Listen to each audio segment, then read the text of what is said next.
Calm down. He's a killer, man. He killed a lot of people. Sweating and disorientated, surrounded by furious and shocked worshippers. He's a killer.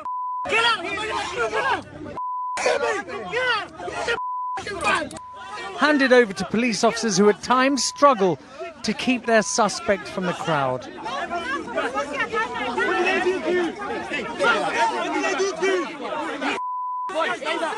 Just minutes before, this man was at the wheel of a van, driven at speed into a crowd of unsuspecting worshippers, leaving a mosque after Ramadan prayers.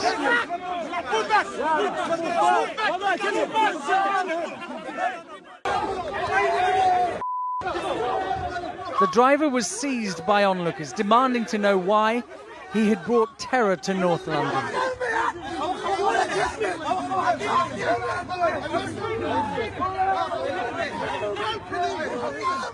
What he done was he actually came on the bus lane. If you look at the road, there's a bus lane. So he actually came on the bus lane and then he took a sharp left where he actually went on top of the people. He actually ran them over. This was a man driving a van? A van, yes. A white van? A van, yeah. And from what you saw, he veered off the bus lane. On the bus, he was on the bus targeting lane. People who were leaving the mosque. Yes, he was leaving the mosque. But what it was about 2 minutes away from the mosque. If you look at it, it's next to a cafe. He turned left, and then all I can just see is people getting hit. Specialist medical trauma teams arrived to a scene of devastation. A number of people lay injured where they had been mown down. There were several casualties, and witnesses said some had sustained serious injuries. I was looking around in the corner up there, seeing the man, they holding him, and people keep coming with him, going inside out.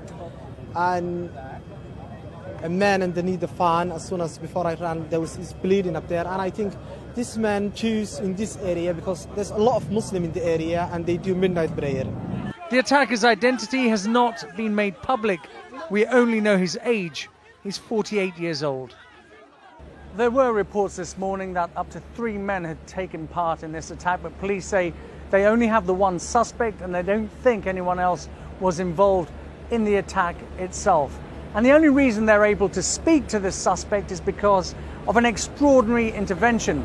It was the imam of the mosque who protected the attacker from angry worshippers until police arrived.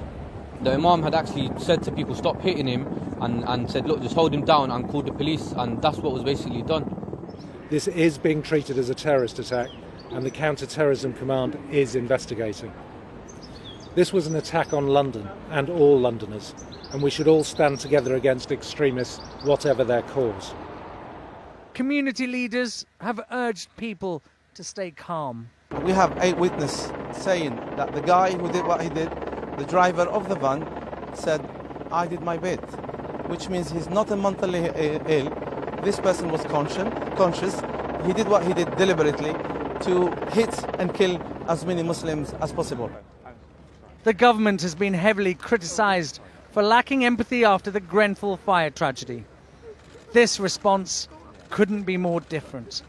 Community Secretary Sajid Javid comforting a young woman who told him she was scared. Not just as a Muslim community, but as a community, we fear for our lives. I fear for my son as a mother to even send him to school. This is what it's come to. I don't feel that there's any kind of compassion coming our way, maybe on a screen. Is it really coming our way? No. The police have tried to reassure people here and across the capital that they will be protected. But as this, the Borough Market and Westminster attacks have shown, that is a promise that is almost impossible to keep. Ashish Joshi, Sky News, Finsbury Park.